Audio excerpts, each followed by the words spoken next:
Good morning, everyone. My name is Craig Bonds. I'm Regional Inland Fisheries Management Program Director for East Texas, and I'll serve as the moderator today.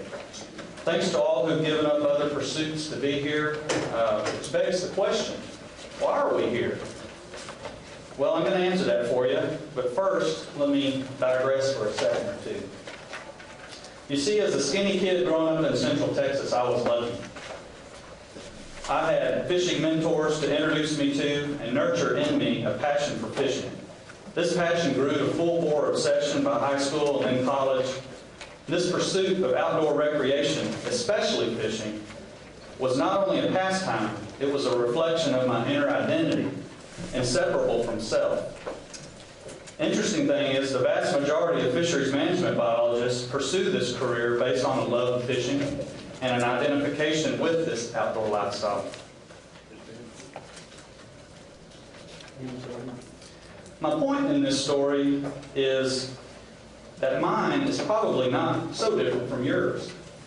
I want each of you to mentally project your story up on this screen. Think about that for just a second. I bet you can imagine your pictures up there with your fishing mentors, the buddies you've shared good times with out on the water. It's probably not that hard to imagine all those good times. Each of us is unique, but we all share common interests. This deep current percolates through all of us. It binds everyone in this room together. And that's the first reason we're here today. To connect anglers and biologists together on a personal level. To provide a forum for social interaction and communication. The second reason we're here is to provide examples of past, present, and future collaborative fish habitat enhancement projects. And the third reason is to communicate the latest information on proper fish care. The challenges we face today, and I'll mention a few later, are at a magnitude beyond the capacity and capability of TPWD to address alone.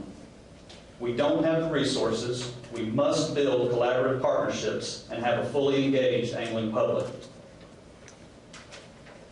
Do you know what the two strongest human motivating emotions are? I read this somewhere. I don't remember where, so I don't have the citation, but I believe it to be true.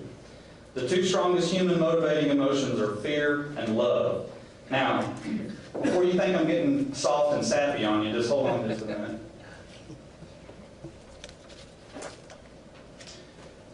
What do we fear? Well, as reservoirs continue to age and habitat degrades over time, and as a burgeoning human population places increasing demands on water, and as humans become increasingly disconnected with natural resources, I fear that stocking and harvest regulations alone will not be enough to maintain good fishing quality, and that the majority of citizens at some point just may not care.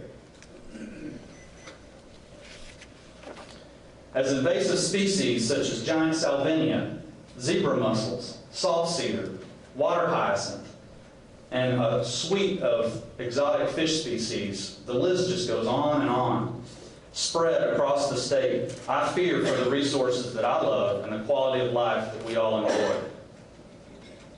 So what do we love? Well, this is the easy part, and it's definitely on a much lighter note.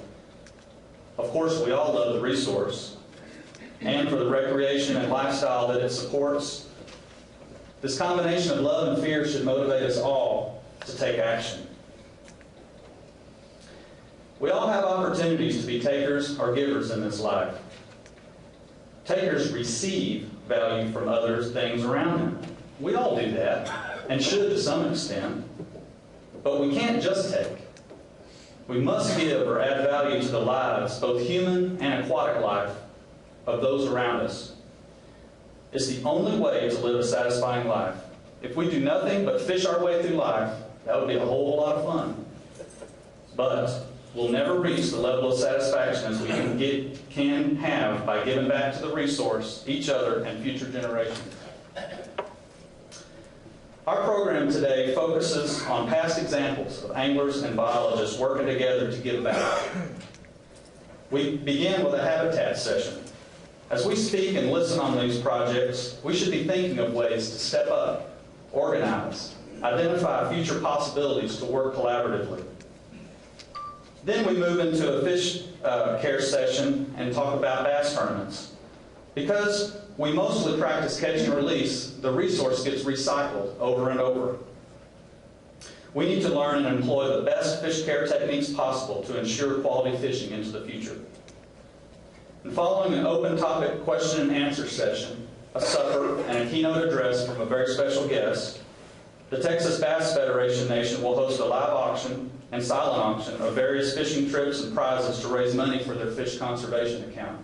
And this is a great way to start giving back, and we can all begin today. For those of you who have signed up for tomorrow's fishing tournament, we'll be employing the low-impact paper format where bass are caught, measured for length, and immediately released. We'll use a linked weight chart to estimate fish weights. Following the tournament, we'll have a tournament fish care demonstration and discussion session. We're going to take advantage of every opportunity this meeting provides to communicate, to encourage, and learn from each other. I want to take a quick opportunity to recognize some organizations and some folks that have made this meeting happen. You might notice that for a $15 registration fee, I feel that we're going to have quite a bit of value for this meeting. And one reason we were able to keep the registration fee at $15 and not what it actually costs to pay for this meeting is for several sponsors. The Toyota Sherlunker Program, Limited Energy, BASS Conservation, and SureLife Fish Care Products. They each provided very generous financial donations for this meeting. The Texas Chapter American Fisheries Society is an organization of state and federal fisheries biologists and university professors, graduate students that work on fisheries projects in Texas, and we've been able to use their account to process our registration fees today. The City of Athens and their tourism director have provided your break this afternoon, which will consist of drinks and cookies and brownies, so we need to be thankful of their contributions. Of course, the Texas Bass Federation Nation, Tim Cook's folks, they've been a partner from the very get-go on this meeting and have provided just a tremendous amount of support and help.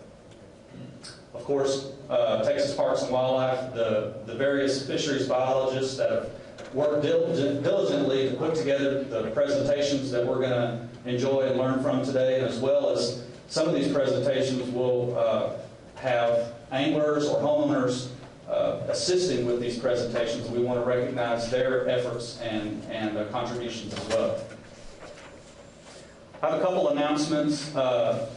Interesting technology fact for this meeting is this is the first time I've ever been a part of one that is being live streamed over the internet as we speak right now at that web address.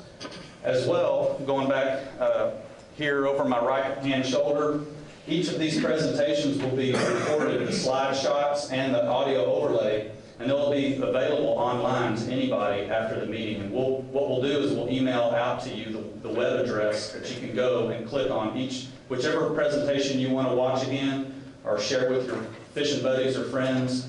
They'll be up for potentially indefinitely so that you can watch again.